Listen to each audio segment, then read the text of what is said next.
बारंबार सनातन धर्म को कटाक्ष करिवार तात्पर्य होउची सनातन धर्म को आमर जेमती 33 कोटी देवता बोली कहा जाउची ये 33 कोटी संप्रदाय ही जाइची। जय जगन्नाथ। कलिकी महाकाल राम सेवकम म्लेच्छ निवाहन शिष्ट पालकम पादुकाश्रमे रासकारकम तुम प्रणमामि च श्री जगन्नाथम। जय जगन्नाथ जय जगन्नाथ जय जगन्नाथ। महापुरुष अच्युतानंद मालिका लिखिछन्ति। पंच महापुरुष मालिका लिखिछन्ति। ये मालिका कौन? मालिका होउची भविष्यवाणी बा आमर भविष्य रे कौन घटिब से विषय रे अच्युतानंद महापुरुष बा अन्य महापुरुष माने वर्णना कर दी जाइछन्ति। किंतु वर्तमान जो मालिका देखा जाउची ताहा अच्युतानंद महापुरुषंकर लिखित स्वलिखित मालिका नुहे। ताहा वर्तमान जो माने मालिकाकार बा प्रवचक जो माने प्रवचन करूचंती से माने स्वलिखित मालिका कही लोकमान को भ्रमित करूचंती। यह गोटे दुख एवं से मालिका लेखक बा जो महापुरुष आमर लिखिचंती सेमानु को अपमानित करा जाउछि जे तांकर टिप्पणी को एमाने निजर टिप्पणी करी वर्णना करूचंती। द्वितीयतः जे अच्युतानंद महापुरुष बा पंचसखा जे थिले से जगन्नाथंकर निबिड़ भक्त थिले एवं जगन्नाथ तांकु भल पाउथिले। आपणकर जगन्नाथ तांको संगे बुलुथिले, जगन्नाथ तांको सहित खाउथिले, ये भी वर्णना अछि। गोटे छोटिया कथा जे दिनकर घटना महाप्रभु पाखरे अच्युतानंद महापुरुष रुहंती एवं प्रतिदिन जेतेबेले जाती गरुड़स्तंभ पाखकू निजे जगन्नाथ ओल्हेई आछंती एवं अच्युतानंद महापुरुष को कोलाग्रत करती, आलिंगन करती। यह पंडा पढ़ियारी देखी तांको मन भितरे व्यथा सृष्टि होउची, दुख सृष्टि होउची एवं ईर्षा सृष्टि होउची अच्युतानंद महापुरुषंक ऊपर। तो अच्युतानंद महापुरुषंको सबु पंडा पढ़ियारी माने बुली मिसी तांको कोन करिसंती माड़ मारिसंती एवं बांधी देई गोटे कूप भितरे पकई देइसंती।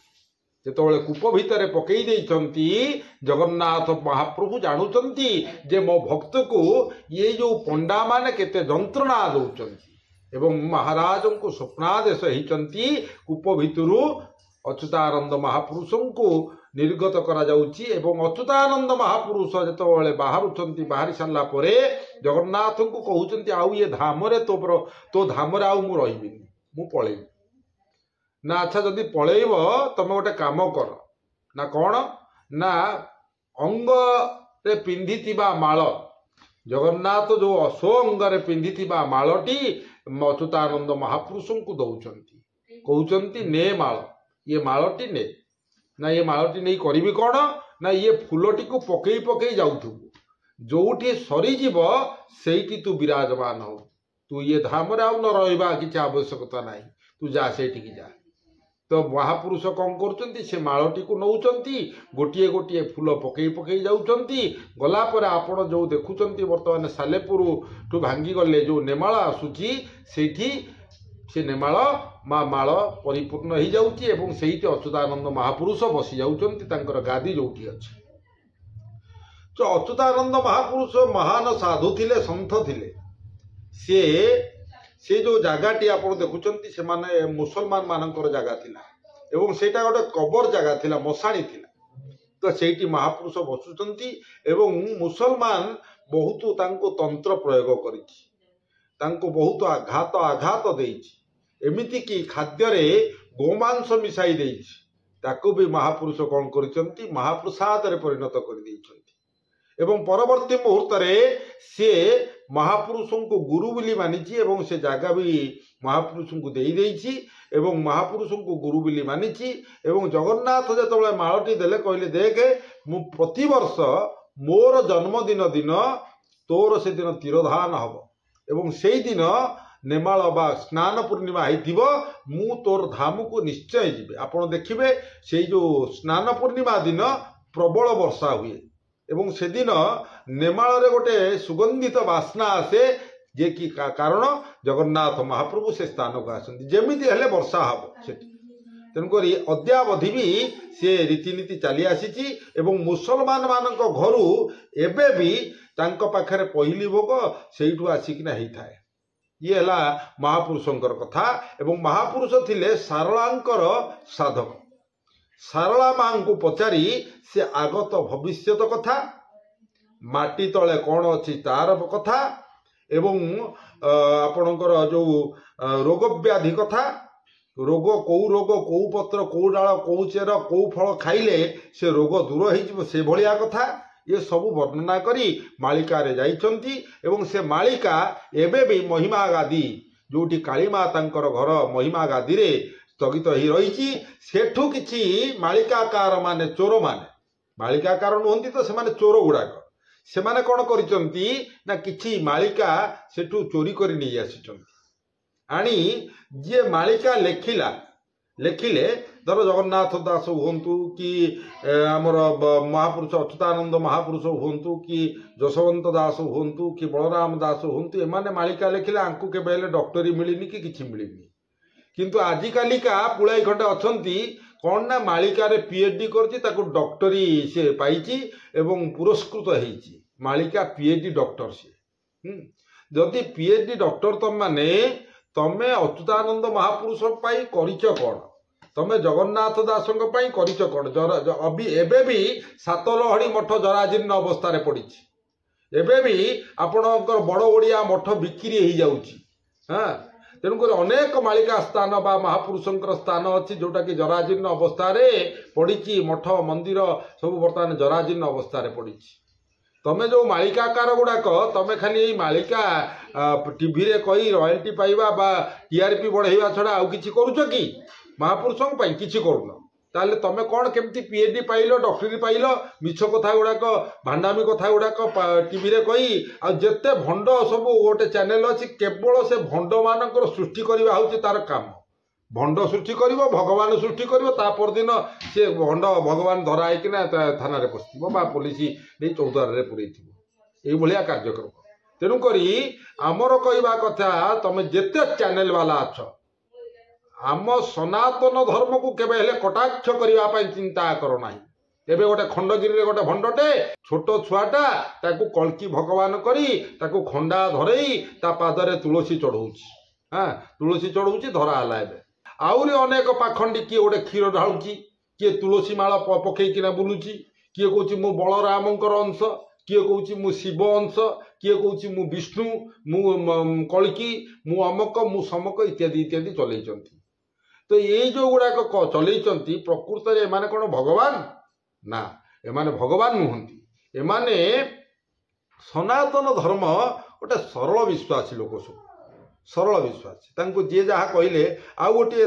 कथा हला केवल हिंदू सनातन धर्मर लोक माने ही अन्य को सम्मान दियंती आउ केही दियंती हाँ आपण जदि एते कटाक्ष करछंती मुसलमान को थरे कटाक्ष करी देखिले हणा जदि न हेबे ख्रिस्टियान को कटाक्ष करी देखिले जदि हणा न हेबे आपण नारे पीएल फाइल हे जिवो आपण नारे केते कोन हे जिवो बारंबार सनातन धर्म को कटाक्ष करिवार तात्पर्य होउची सनातन धर्म को आमर जेमती 33 कोटी देवता बोली कह जाउची ये 33 कोटी संप्रदाय हो जाइछि धर केही जदि राम को कटाक्ष करकिना से कौन तैयारी करिछि से राम वाला किछि बकर बकर हेबे जगन्नाथ वाला कहबे से तो राम वाला होउचंती आमर सेतिरे कोन अछि हाँ जदि शिव को किए कटाक्ष करी कहिला ताले से तो शिव वाला को कहूची आमर सेतिरे कोन अछि एइथि पई किछि विद्रोह हुएनी तेणुक ये जो चैनल वाला बाबा गुड़ाक भंड गुड़ाक पैसा कमाय लागंती जे माने कटाक्ष करिवारे लागंती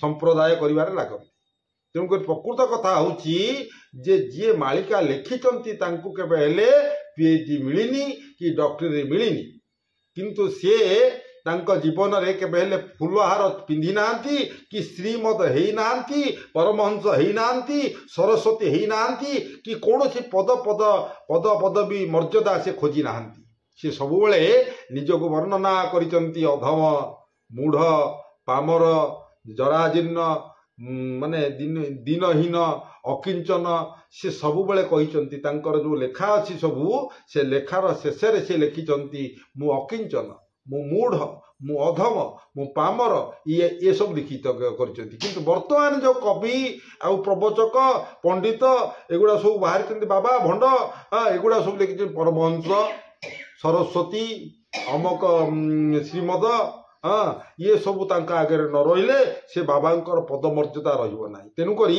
ଏଗୁଡ଼ା ସବୁ ଲଗେଇଛନ୍ତି। ପ୍ରକୃତରେ କ'ଣ ତମେ ସେଇଆ? ଶ୍ରୀମଦ କାହାକୁ କୁହାଯାଏ? ଶ୍ରୀମଦ ଭାଗବତ, ଯାହାର ମୃତ ନାହିଁ ତାହାର ନାମ ହେଉଛି ଶ୍ରୀମଦ। ଏବଂ ଶଙ୍କରାଚାର୍ଯ୍ୟଙ୍କ ପାଖରେ କେବଳ ଶ୍ରୀମଦ ଲାଗିପାରିବ, ଯେହେତୁ ଶଙ୍କରାଚାର୍ଯ୍ୟ ଯିଏ ଥିଲେ ଆଦି ଶଙ୍କରାଚାର୍ଯ୍ୟ ସେ ସ୍ୱୟଂ ଭଗବାନ ଥିଲେ। ତାଙ୍କ ପଦମର୍ଯ୍ୟାଦା, ତାଙ୍କର ସିଂହାସନରେ ଯିଏ ବି ବସିବ ସେ ଶ୍ରୀମଦ ପଦବାଚ୍ୟ। ଶଙ୍କରାଚାର୍ଯ୍ୟଙ୍କର ମୃତ୍ୟୁ ନାହିଁ, ସେ ଅମୃତ। ଭାଗବତର ମୃତ୍ୟୁ ନାହିଁ, ସେ ଅମୃତ। ଭଗବାନଙ୍କର ଗୀତା ଅମୃତ। ତେଣୁକରି ଗୀତାକୁ ଶ୍ରୀମଦ ଭଗବତ ଗୀତା ବୋଲି କୁହାଯାଉଛି, ମୁଖ ନିଃସୃତ ବାଣୀ ଭଗବାନଙ୍କର। ତେଣୁକରି ସେ ସବୁ ଯାହା ଅମୃତ, ଯାହାର ମୃତ୍ୟୁ ନାହିଁ, ସିଏ ହେଉଛି ଶ୍ରୀମଦ।